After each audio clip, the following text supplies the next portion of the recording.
Support for the Legislative Gazette comes from New York State United Teachers, working to support students, educators, and public schools as the center of their communities through the Public Schools Unite Us initiative, and United University Professions, representing 37,000 academic and professional employees at SUNY campuses and teaching hospitals across New York State. Frederick E. Cole, President, uupinfo.org.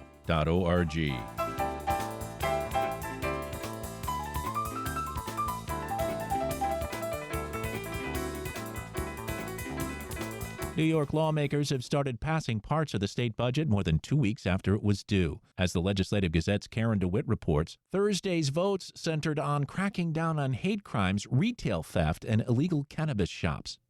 Governor Kathy Hochul highlighted steps taken in the budget to reduce retail theft. They include increasing penalties for assaulting a retail worker and closing loopholes in current laws to make it easier to arrest and convict people for the online sale of stolen goods. Hochul says store owners will no longer have to fend off on their own brash and organized criminal networks. No one wants to walk into a store to find items locked up behind glass windows or worse, see one of these sprees firsthand. No one wants to see the shops in their neighborhood boarded up because business owners simply say, I can't do this anymore. It's just not working. It's not worth it. Because that threatens the very vitality of these communities, which I will stop at nothing to protect. The spending plan also creates new powers for local law enforcement to shutter the thousands of illegal marijuana shops now operating in the state. Police will be able to immediately padlock a shop found to be in violation of the state's cannabis laws. Until now, they had to wait until the case wound its way through the courts. The black market outlets have sprung up in recent years as New York legalized the use of adult recreational cannabis, but has been very slow to grant licenses to legitimate retailers. Assemblywoman Pat Fahey, who represents Albany, says the botched rollout of the legal cannabis program has led to the proliferation of the illegal shops. It's really been a flagrant disregard for the law and hurting those who are legitimately trying to put their life savings in and enter this business in a legitimate way. So very pleased to see that. The budget also includes stiffer penalties for hate crimes. Assemblywoman Grace Lee, a Democrat from Lower Manhattan and an original sponsor of the provision, praised the move. We are updating New York's outdated hate crime statute to respond to the severe rise in hate against minority communities, including the Asian, Jewish, Muslim, Black, and LGBTQ+ New Yorkers. There's a long-term corrosive effect when we fail to address hate in our communities. The budget bill also authorizes the state to close up to 5 state prisons in the next 90 days. Those with prisons in their districts or nearby say the job losses will have a negative economic impact in those communities. Assemblywoman Mary Beth Walsh is a Republican from Saratoga County. These prisons are sometimes the only thing in the local economy that's there.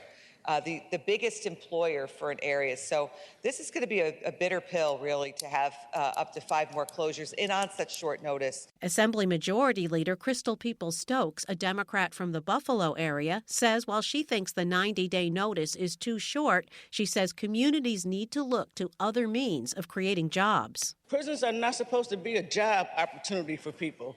It's supposed to be a way to reform people who have been convicted of a crime.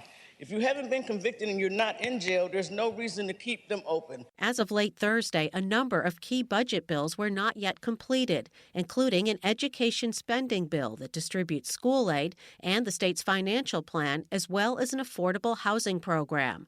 A tentative agreement between Hochul and legislative leaders would include a tax break for real estate developers who build affordable housing, as well as strengthening tenants' rights.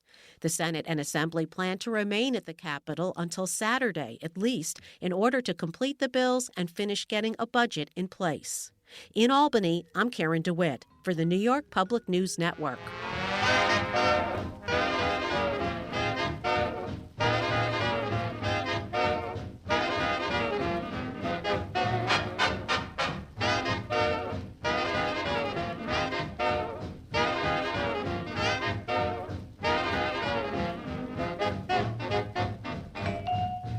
You are listening to the Legislative Gazette, a program about New York State government and politics. I'm David Gastina. This week, I sat down with Andrew Ryan. He's the president of the Citizens Budget Commission. It's a nonprofit that looks at the finances of New York State and offers their critique and review. And I began by asking Andrew about the organization's statement on the current budget, which said financially it's headed in the wrong direction. I asked him why. What we see from all the information provided is revenues are strong in New York. The economy has been doing well, but instead of using those strong receipts to stabilize New York's fiscal foundation, the budget adds more and more spending, which is unaffordable in the long run. When you looked at what the governor had originally proposed, there was not only a $10 billion future budget gap, but structurally, meaning once you got rid of the kind of budget helpers on one time and temporary tax increases go away, the state has a structural budget gap of $16 billion. What we're seeing from the preliminary information coming out is that structural budget gap is not lower and may well be higher, but it's at least $16 billion. What that means, that's just not budget wonky stuff. That means that at some point in time, we hit a wall. And if we don't manage that better than we seem to be doing right now, that wall hurts people. Well, so what's the fix? What would you recommend? So it's interesting. New York State, if you were to helicopter in from outer space and you were to listen to the debate, you would think, oh my gosh, we don't do anything for anybody. There are so many needs. We must be the lowest spending state and we must be cutting.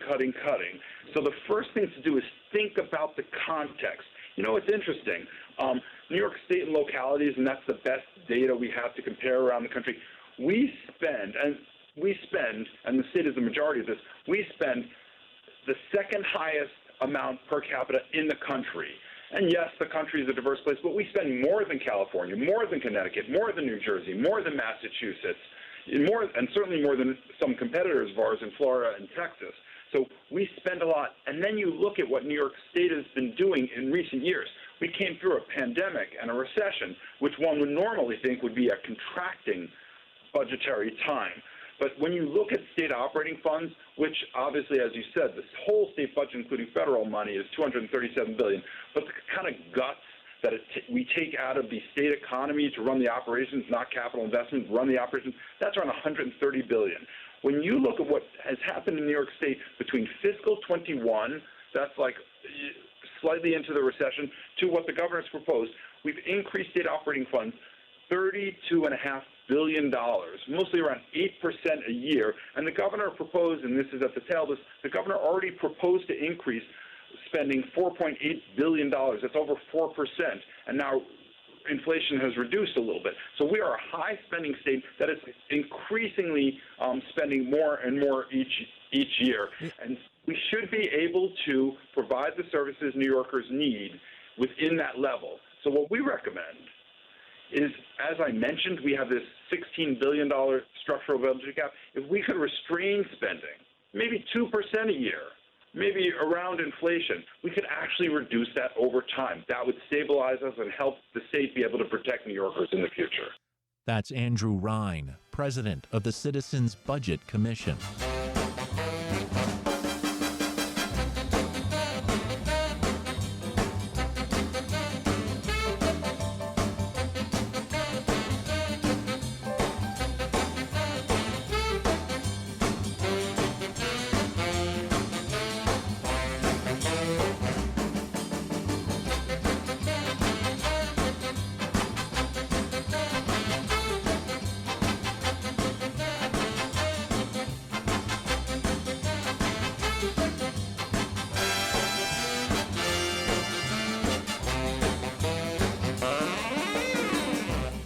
You are listening to the Legislative Gazette, a program about New York State government and politics. I'm David Guistina.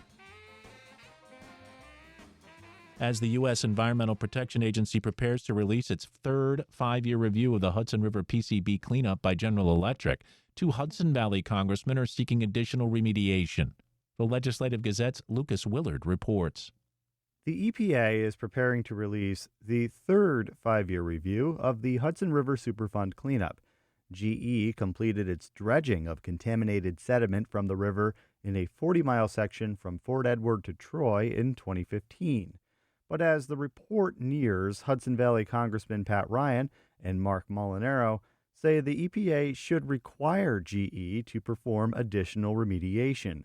Ryan, a Democrat who previously served as Ulster County executive, spoke on WAMC's Congressional Corner program last week. Once again, GE is trying to sort of leave, in my view, the cleanup unfinished and get off the hook. So one of the big takeaways is, unfortunately, we just can't trust these companies to have the interest of the people at heart. They are focused on primarily profit as their number one motivator. Ryan and Molinaro released a joint statement on Tuesday. Molinaro, a Republican from the neighboring 19th District and former Dutchess County executive, said the EPA should, quote, take all action necessary to protect drinking water, our environment, and ecosystems, end quote. Molinaro and Ryan also led a letter to EPA Administrator Michael Regan that was signed by more than a dozen other members of Congress. 1 year ago, Molinaro and Ryan authored an op-ed in The Hill calling for additional PCB cleanup. It reads in part, quote, as members of different political parties, we continue our tradition of working together in the best interests of the communities we serve. Irrespective of the partisan differences dividing the nation, we have purposefully rededicated ourselves to the full removal of PCBs from the Hudson, end quote. The bipartisan push is noteworthy for Jeremy Cherson, Senior Manager of Government Affairs for Riverkeeper. I just want to take a step back and recognize how extraordinary it is that 20 members of Congress from both parties, from both states on either side of the Hudson, who can't agree on anything, agree on this. As part of its process, EPA says it is reviewing fish, water, and sediment data. 5 years ago, the agency issued a certificate of completion of the remedial action for the cleanup. The issuance included language that could compel GE to pursue additional cleanup if the remedy is determined to have been ineffective. The Friends of Clean Hudson Coalition, a group of advocates that includes Riverkeeper, released its own review of publicly available cleanup data in November. The report found that PCB levels in fish, while decreasing minimally, are not meeting targets. Again, Cherson. We're calling for EPA to take it as a badge of honor that the 5-year review process is working, that they will recognize what the data says and reopen our options to look at additional steps we can take to lower PCB levels. EPA says it is also incorporating feedback from agency technical experts, state and federal support agencies, and members of the site's community advisory group as part of its review process. The 5-year review will be made available for public comment upon release. GE issued a statement in March after a coalition of state lawmakers and advocates also called for additional cleanup. It reads, quote, hailed as a historic achievement by the U.S. Environmental Protection Agency, GE's Hudson River dredging project removed the vast majorities of PCBs in the upper river and led to broad declines in PCB levels. Data collected by New York State following the completion of dredging showed that more than 99% of sediment samples in the upper Hudson were below EPA's dredging criteria, end quote. For the Legislative Gazette, I'm Lucas Willard. The city of Albany is one of 24 cities selected to participate in the city's Forward program. The Legislative Gazette's Dave Lucas reports. Cities Forward is a collaboration between the State Department and the International Council for Local Environmental Initiatives, known as ICLEI, a global network of more than 2,500 local and regional governments in 125 countries committed to sustainable urban development. Angie Fife is the executive director for ICLEI Local Governments for Sustainability USA. All 3 ICLEI offices are involved, as well as a couple of partners, Resilient Cities Catalyst out of New York and the Institute for the Americas based in San Diego. And what we have the pleasure of doing is working with 12 Latin American and Caribbean cities who are partnered with 12 U.S. cities, in some cases a county government. And we're really excited to have Albany partnering up with Manaus, Brazil. Manaus officials say they are looking to reduce and eventually eliminate plastics pollution in the Mindu River. Manaus is the Amazon's largest city, home to more than 2 million people. Fife says they're impressed with Albany, where state government was able to ban single-use plastic bags in retail stores. She adds both cities are very committed to climate justice and addressing inequalities. They will be understanding how financing is put together for these are typically large infrastructure projects, water infrastructure, housing, parks, etc. So they'll get to learn more about the best practices around financing in different contexts. They will also be exposed to subject matter experts, universities. Some will be U.S. universities, others will be universities and subject matter experts in the Latin American and Caribbean context.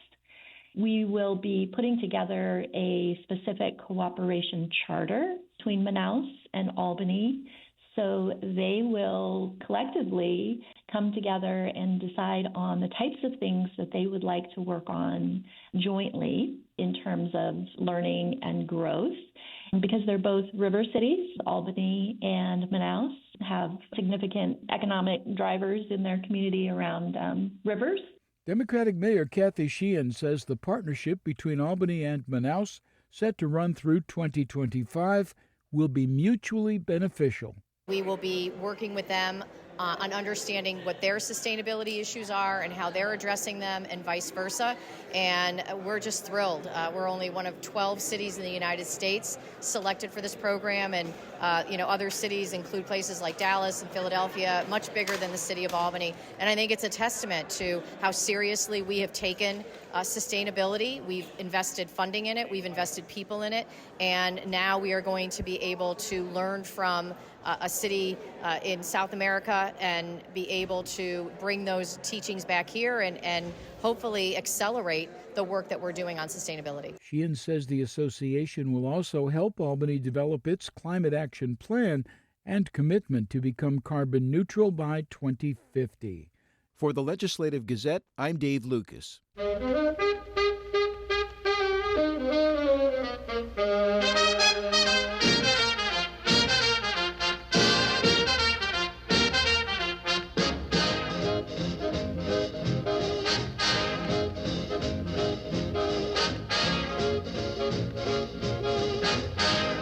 You are listening to the Legislative Gazette, a program about New York State government and politics.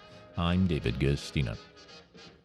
The New York State Board of Elections has determined that only one Democrat has qualified to run in this year's race for the 21st Congressional District seat. Cannabis tax attorney Paula Collins is the only Democrat who filed the required petitions to be placed on the ballot. She will challenge incumbent Elise Stefanik, a top House Republican, in the general election. Collins has a law office in Manhattan and is renting an apartment in Canton, a village in northern New York. Speaking with the Legislative Gazette's Pat Bradley, the candidate explained her ties to the 21st District. I am a cannabis tax attorney, and that requires that I travel around the state. In fact, that was sort of how I began to learn more about the people and the issues that are in New York 21. It's also how I came to think, I'd really like to buy some land and to start to settle in New York 21. Interestingly enough, the property I have entered into a purchase agreement on is in Rensselaer County, which you may know has now been drawn out of New York 21. But in the meantime, because that's just blank land and it's something that needs to be developed, which I will be doing in the upcoming months or years, I knew that I wanted a place to call home base as well as an office. And so it looked like Canton was a good place to do that because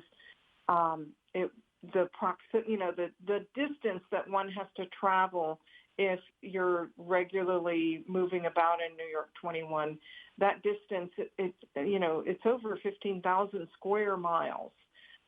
Canton is a great place. It's got a couple of universities and colleges there, nice vibe to it, couple of clients in the area, and so it made a whole lot of sense for me to be there.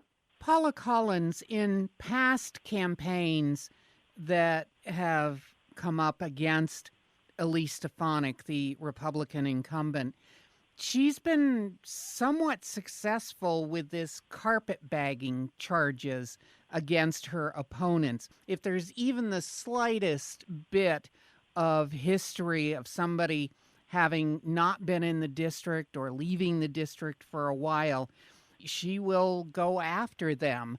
Do you feel you might be vulnerable to those sorts of challenges from your Republican opponent?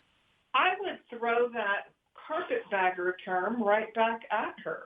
She entered Congress really using her parents' summer camp address in terms of being a carpetbagger. She has no basis on which to make that claim because she herself does not live in the district. Also, the law is on my side. Any registered Democrat in the state of New York can run in any congressional district. So as certainly as she hurls that term my way, I will hurl it right back because she has certainly had time and opportunity to locate her residents within the district, and she has obviously chosen not to. What are some of your key issues? Immigration is top of mind for those counties that are near the Canadian border. And what we recently saw was that we had a bipartisan bill in Congress that seemed to have every indication of getting the proper number of votes until the past president, Donald Trump, indicated to his followers, including Elise Stefanik, that it should be voted down. So I would like to see Congress come together and actually approve some type of lasting reform of immigration. The second issue, as I travel around the district, is broadband access. We have at our disposal the Rural Electrification Act, which was passed long ago in the 1930s, so in the early part of the last century. We could use portions of the Rural Electrification Act to pass a permanent funding and a permanent means of providing access throughout the district. I think all of us have had the experience of driving around in New York 21 and oops, there goes the cell phone service, or trying to log on and oops, there is no Wi-Fi anywhere within range. That impacts people's employment choices because people in New York 21 cannot reliably work from home like people in all other parts of the state and in much of the country can. And we did see that there is a need for educational services to be delivered at home, as what happened during COVID or really during a regular Tuesday afternoon when kids need to sit down at the kitchen table and do homework. We also need to look at the vulnerabilities to our healthcare system if we don't have reliable internet. Paula Collins, to get your message out about those key issues, you're going to need some money. How can you compete compared to Stefanik's fundraising? I don't plan to. And I am actively fundraising, and I have a team actively engaged and working on that as we speak. But here's the thing. In March of 2024, the incumbent Democrat president, Joseph Biden, outraised the opponent, Donald Trump. Yet, despite that disparity in fundraising, they were still neck and neck in the polls. So I do not believe that we are running elections or that the voters are voting in the same way that is money driven. I believe that this is an election in which it's going to come down to who shows up on Election Day. The Republicans that I've spoken with are a little bit fatigued with the current status of the party. They're very concerned about our democracy. They're very concerned about having somebody who is multiply indicted and who is actively having to defend himself in court while still trying to entertain a return to the White House. Paula, New York 21 historically has been a very Republican district. In the last, I believe it's like 150 years, we've only had one Democrat hold the seat. What makes you different from the other Democrats that have run and ended up losing? You know, it's hard to call New York 21 a monolith. It's a vast, vast district. There are counties within New York 21 that voted twice for Barack Obama. So this idea that it is a solidly Republican district is actually new. And as I've indicated, I think there are Republicans and there are independents who are quite tired of what's going on. They're tired of the rhetoric. They're very, very concerned about this embrace of Putin or the embrace of fascism. And they're very, very concerned about things like January 6th or about Elise Stefanik's defense of the insurrectionists. Paula, you mentioned Joe Biden earlier. Do you support his reelection bid? I do support Joe Biden's reelection bid. Democrat Paula Collins will also appear on the Working Families Party line in the 21st Congressional District race. A statement from Alex DeGrasse, senior advisor to Congresswoman Elise Stefanik, notes that the incumbent has, quote, demolished every general election Democrat opponent at the ballot box, unquote, noting strong support from across the district throughout her decade in office. The statement says Stefanik, quote, will crush this New York City far-left Democrat who has never even lived here, is newly registered to vote at a bed and breakfast, and even listed her New York City address on her petitions, if she even makes the ballot for a possible lack of petitions, unquote. I'm Pat Bradley, WAMC News.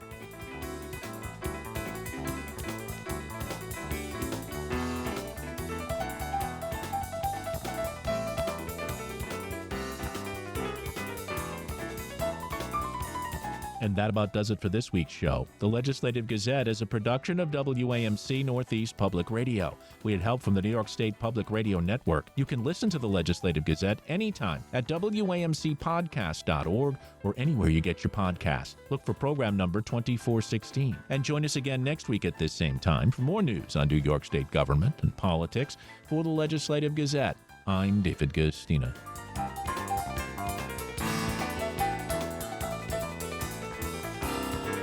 Support for the Legislative Gazette comes from United University Professions, representing 37,000 academic and professional employees at SUNY campuses and teaching hospitals across New York State. Frederick E. Cole, President. UUPinfo.org.